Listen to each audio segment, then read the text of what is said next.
Good morning friends, आ जाइए मेरे साथ। देखिए क्या क्या सब्जी लेकर आई हूँ इस बार। आपको पता है मैं सब्जी मार्केट से वीकली सब्जी लेकर आती हूँ। वैसे हरी सब्जी का मौसम जाने को है, बट जाते जाते सीज़न में मैंने सोचा सब्जी का फिर कुछ मतलब सब्जी के कुछ विटामिन वगैरह ले लिए जाएँ, और हरी सब्जी तो ज़रूर अपनी डाइट में इंक्लूड करनी चाहिए। तो मैं यहाँ आपको दिखा रही हूँ क्या क्या सब्जी लाई हूँ, क्या क्या वेजिटेबल्स लेकर आई हूँ। और बाकी अनियन और लहसुन कुछ सब्जियाँ मैंने यहाँ से रख दी है। जो ग्रीन वेजिटेबल्स है या जो धोकर रखी है वही मैंने यहाँ सामने रखी हुई है, जिनको मैंने अभी साफ़ करने के लिए रखा हुआ है। तो यहाँ पर बस सब्जी लाने के बाद का काम चल रहा है। बथुआ है, पालक है, मेथी है। हरी सब्जी में यही लाई हूँ, सरसों नहीं लाई हूँ, और आलू टमाटर लाई हूँ, कैप्सिकम लाई हूँ, और लाई हूँ ये गोभी और मटर लाई हूँ। तो मटर छिलने का काम चल रहा है और बथुआ मेथी साफ़ करने का काम चल रहा है। और इस बार बथुआ मेथी के पराठे बनाऊंगी, काफ़ी टेस्टी लगते हैं। सिर्फ मेथी के अगर आप बनाते हो तो बथुआ मेथी के ट्राई कीजिएगा। तो यहाँ पर मैं आपको अपनी वेजिटेबल ही दिखा रही हूँ कि क्या क्या वेजिटेबल्स लेकर आई हूँ।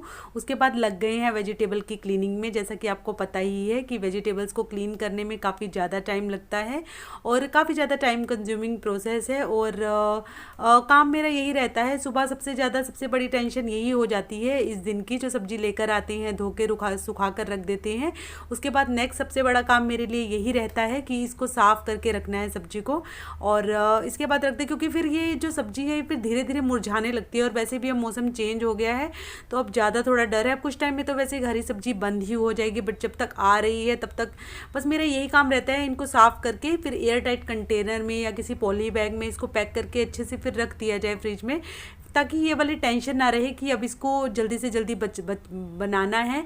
बाकी ये जो पालक है इसको तो मैं अभी बना दूंगी, पालक पनीर बनाऊंगी। उसकी रेसिपी शेयर नहीं करूंगी पालक पनीर की, क्योंकि कई बार कर चुकी हूँ शेयर। यहाँ पर देखिए फ्रेंड्स, मैं बथुआ साफ़ कर रही हूँ और बथुए की पत्ती पत्ती मैं अलग करके रख लूँगी, और धोकर तो पहले ही रखा ही है। और फिर बाद में ताकि इसका कुछ भी बनाना है, जैसे कि अगर मुझे आलू मेथी और बथुआ की वो जो भुज्जी होती है वो बनानी है, जैसे आलू मेथी होती है वैसे आलू मेथी बथुआ भी होती है। बथुए से इन चीज़ों का टेस्ट ज़्यादा बढ़ जाता है और ज़्यादा पौष्टिक भी हो जाती है, और क्योंकि बथुए में भी अपने काफ़ी गुण होते हैं। तो यहाँ पर यही सब साफ़ करने में लगी हूँ। उसके बाद मैंने पालक साफ़ करना स्टार्ट कर दिया था। हाँ, और धनिया भी लाई हूँ, काफ़ी अच्छा धनिया आ रहा है आजकल, खिला खिला और काफ़ी बढ़िया आ रहा है। और साफ़ करके रख दो इसको भी एयर टाइट कंटेनर में, तो एक भी कहीं नहीं जाता, काफ़ी अच्छे से रहता है। और इसको साफ़ करके पालक तो आज ही बना लूँगी, फिर काफ़ी कम हो जाएगी सब्जी, क्योंकि फिर तो बचेगा मेथी और बथुआ, उसको भी उसकी भी कुछ रेसिपी बना लूँगी। और बाकी मटर है, मटर तो यूज़ होते ही रहते हैं। मटर तो कई चीज़ों में यूज़ होते हैं, जैसे पालक पनीर, सॉरी मटर के पनीर बना सकते हैं आप, पुलाव बना सकते हैं। गोभी में भी डाल देती हूँ मैं, बंद गोभी में भी डालती हूँ, और इस तरह से मटर की काफ़ी चीज़ें बनती है। और इस तरह से लगी हुई हूँ, और मेरा बेटा ऊपर लेटा हुआ है, वो रेस्ट कर रहा है। तो फ्रेंड्स आप बताइएगा, आपके घर में भी आजकल ग्रीन वेजिटेबल आ रही हैं या आपने बंद कर दी? क्योंकि कई लोगों ने अब जाते जाते सीज़न में कुछ लोग लेते नहीं, क्योंकि थोड़ा सा कम टेस्ट हो जाता है फ्रेंड्स। उसके बाद फिर मैं आ गई थी यहाँ पर किचन में, घी बनाने की तैयारी कर रही थी। घी मैं घर पर ही बनाती हूँ, काफ़ी कम होता है ऐसा कि मैं बाहर से लाऊं, घर पर ही बनाती हूँ। कभी ऐसा हो जाए कि घी ज़्यादा यूज़ हो जाए और घी ना बना पाऊँ घर में, मतलब मलाई नहीं है और घी ज़्यादा यूज़ हो जाए जिस मंथ में, जैसे कि जैसे खिचड़ी बनाते हैं उसमें घी ज़्यादा यूज़ होता है, या फिर और भी कई चीज़ें होती है उसमें यूज़ होता है। जैसे कि मैं बटर दिखा रही हूँ आपको कि इस तरह से बटर निकला था, और कुछ बटर मैं रख भी लेती हूँ। मेरे बच्चों को जो मार्केट वाला बटर होता है, वो जो अमूल का बटर होता है, उससे ज़्यादा पसंद ये घर वाला बटर आता है, और टेस्टी भी काफ़ी ज़्यादा होता है ये वाला बटर। और घी को बनाने में, घर के भी घी को बनाने में टाइम तो लगता है, तो मैं ऐसा ही करती हूँ कि काफ़ी ज़्यादा मलाई इकट्ठी कर लेती हूँ, मतलब आधा पौना किलो के आसपास मलाई रख लेती हूँ, और उसके बाद फिर उसको मैं आराम से मतलब उसका आराम से घी बनाती हूँ। तो यहाँ पर देखिए फ्रेंड्स, घी बनाने का प्रोसेस चल रहा है, और इसमें काफ़ी ध्यान रखना पड़ता है, क्योंकि थोड़ा सा भी ध्यान इधर उधर हो तो फिर एकदम से मतलब ये जो है सारा मटेरियल गिर जाता है, और फिर काफ़ी मतलब फिर तो मूड ही ख़राब हो जाता है एक बार घी बनाते बनाते अगर बीच में से गिर जाए। इसलिए मैं तो ज़्यादा दूर जाती नहीं हूँ, आसपास किचन में ही रहती हूँ, उसी तरह के काम निपटाती हूँ जिसमें मेरी नज़र तो बिल्कुल घी पर ही रहे, घी से बिल्कुल नज़र हटानी नहीं होती है। आप बताइएगा फ्रेंड्स, आप घी घर पर बनाते हैं या मार्केट से लाते हैं? पर मैं आपको यहाँ पर एक एडवाइस देना चाहूँगी कि अगर आप मार्केट से भी लाते हैं तो घर का जो घी है वो मार्केट का जो काफ़ी कॉस्टली घी होता है उसकी टक्कर का बनता है और काफ़ी पौष्टिक होता है, क्योंकि ये हमारे सामने बना होता है, हमने खुद बनाया होता है, इसमें किसी तरह की कोई मिलावट नहीं होती है। हाँ, आपके दूध में मिलावट नहीं होनी चाहिए, दूध पर आपको भरोसा होना चाहिए कि हमारा दूध बिल्कुल सही है। तो यहाँ पर लगे हुए हैं इसको बनाने में, और मेरी मम्मी इसको मैडू बोलती थी, जो घी साफ मतलब घी बनाते हुए वो जो नीचे मटेरियल रह जाता है उसको मैडू बोलती थी। आप बताइएगा फ्रेंड्स आपके में क्या बोलते हैं इसको। और यहाँ पर फिर देखिए अब जैसे कि धीरे धीरे घी बनने लगा है तो बिल्कुल ये जो मैडू है और घी है अलग होने लगा है। और अब इसको हमें इतना पकाना है कि जिस टाइम तक ये मैडू जो है वो ब्राउनिश सा हो जाए, और ज़्यादा ब्लैक नहीं करना है, जब तक ब्राउन हो जाए उतना ही करना है, तभी आपका घी सफ़ेद सफ़ेद बनेगा। और बिल्कुल ऐसा भी नहीं करना है कि आप अभी निकाल दें, क्योंकि अभी घी कच्ची स्टेट में है, अभी ये पका नहीं है। तो इस तरह से फ्रेंड्स, इस तरह से मैं घी बनाती हूँ, और कोशिश यही रहती है कि थोड़ा ज़्यादा ये बनाऊँ एक टाइम में, क्योंकि फिर वीकली नहीं बना पाती हूँ। और वैसे तो अब तो जल्दी जल्दी थोड़ा बनाना ही पड़ेगा, क्योंकि गर्मियों में जो मलाई होती है उसमें दिक्कत आती है, क्योंकि मलाई धीरे धीरे गर्मियों में ख़राब होने लगती है, इसलिए थोड़ा टाइम टू टाइम बना लेना चाहिए, फिर स्मेल आने लगती है उसमें। और जब ये देखिए बबल्स से आने लगती हैं घी में, उस टाइम पर घी आप मान लीजिए कि घी अब बिल्कुल रेडी होने वाला है।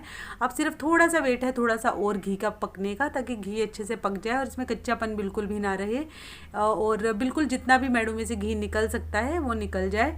तो यहाँ पर फ्रेंड्स बस इसी तरह से मैं घी बनाती हूँ। और आप बताइएगा फ्रेंड्स आप किस तरह से बनाते हैं, आपका भी यही तरीका है या अलग तरीका है, क्योंकि कई लोगों का मतलब डिफरेंट तरीका होता है, और हो सकता है इससे कोई बेटर तरीका भी हो। वैसे नॉर्मली मेरी तो मम्मी भी इसी तरह से बनाती थी, मदर इन लॉ भी इस तरह से बनाती थी।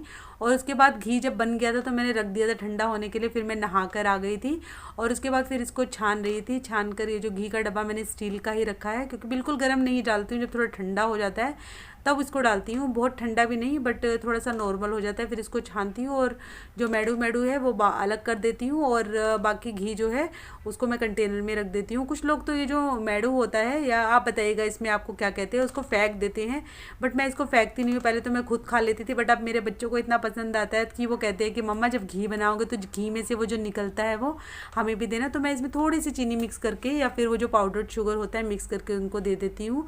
तो यहाँ पर देखिए मैं अच्छे से इसमें से घी निकाल रही हूँ, और घी जो है काफ़ी अच्छा बना था और क्वांटिटी में अच्छा भला बना था। यहाँ पर मैं मैडू को छान छान कर रख रही हूँ, और इस तरह से देखिए इतना मैडू इसमें से निकल गया था। आप बताइएगा फ्रेंड्स आप किस तरह से घी बनाते हैं। और घी बिल्कुल वाइट बना था और काफ़ी अच्छा बना था। देखिए इतना फ्रेंड्स, इतनी क्वांटिटी है, डब्बा बड़ा है, इसलिए लग रहा है कि घी शायद थोड़ा सा कम है, बट कम नहीं है, अच्छी भली क्वांटिटी में है और काफ़ी अच्छा बना था। जिस तरह का परफेक्ट घी होता है, कलर भी देखिए बिल्कुल वाइट है फ्रेंड्स। और ये मैंने ठंडा करने के लिए रख दिया था, उसके बाद मैं आपको दिखा रही हूँ कि किस तरह का था, क्योंकि गर्म में तो आजकल तो खैर घी गला रहता है, तो मैंने फ्रिज में रख दिया थोड़ा सा इसको मतलब थोड़ा सा सॉलिड होने के लिए, ताकि आपको एक्चुअल इसका कलर दिखा सकूँ। देखिए फ्रेंड्स कितना अच्छा घी बना है, और काफ़ी मतलब ये तो वीकली बनता है, पर मैंने सोचा इस बार आपके साथ इसकी रेसिपी शेयर कर देती हूँ। Hello friends, welcome back to my channel. How are you all friends, hope you all must be fine. I am also fine, मैं भी अच्छी हूँ फ्रेंड्स। और आज का ये मेरा ब्लॉग काफ़ी टाइम के बाद आया है। सॉरी फ्रेंड्स आपको इतना वेट करवाया मैंने, बट जैसा कि आपको मैंने पहले ही बताया था कि मैं अभी कुछ दिन थोड़ा सा बिजी रहूँगी फ्रेंड्स, और इंतज़ार करवाने के लिए मैं मतलब really I am very very sorry. तो फ्रेंड्स आज का ब्लॉग स्टार्ट करते हैं। मौसम एकदम से ही चेंज हो गया है फ्रेंड्स, बिल्कुल एकदम से गर्मी गर्मी सी लगने लगी है, गर्माहट सी आ गई है मौसम में। और दिन के टाइम तो इतनी कड़ाके की धूप होती है कि ऐसा लगता है कि अब तो गर्मी जैसे लगता है कि आ ही गई है बिल्कुल। स्वेटर मैंने पहनी तो हुई है, क्योंकि एकदम से ही मौसम चेंज है, और एकदम से ही हम अगर एकदम से ही मतलब कि स्वेटर वगैरह उतार के नॉर्मल हाफ टी शर्ट्स वगैरह में रहने लगेंगे, तो एकदम से इस मौसम में सबसे ज़्यादा हमें अपने आप को, अपने बच्चों को, अपने परिवार वालों को, घर में कोई भी बड़े बुजुर्ग है तो सबको बचा कर रखना पड़ता है, क्योंकि ये वाला मौसम जो है सबसे ज़्यादा खतरनाक होता है। अगर पूरी सर्दी हमारे बच्चे बचे भी रह गए हैं ठंड से, मतलब ऐसा कुछ नहीं हुआ है उन्हें ठंड की वजह से, तो भी इस मौसम में थोड़ा ज़्यादा बचाने की ज़रूरत है। एकदम से ही उनको स्वेटर्स वगैरह उनके नहीं उतार देने चाहिए, क्योंकि यही वाला मौसम है जो एकदम से ठंड पकड़ लेते हैं बच्चे और एकदम से बीमार हो जाते हैं, क्योंकि इसको मौसम चेंज कहा जाता है, जिसमें कि एकदम से कभी ठंड लगने लगती है और एकदम से गर्मी, एकदम से मतलब कभी ठंड कभी गर्मी, इस टाइप का मौसम हो रखा है। और रात के टाइम भी ऐसे कंबल ब्लैंकेट्स वगैरह मतलब काफ़ी सारा सामान तो मैंने पैक करके डाल दिया है नीचे, जैसे जो वुलन वाली मोटी वाली जैकेट्स होती है और स्वेटर्स होती है, काफ़ी सारा तो डाला हुआ, बट कुछ अभी भी बाहर रखा हुआ है।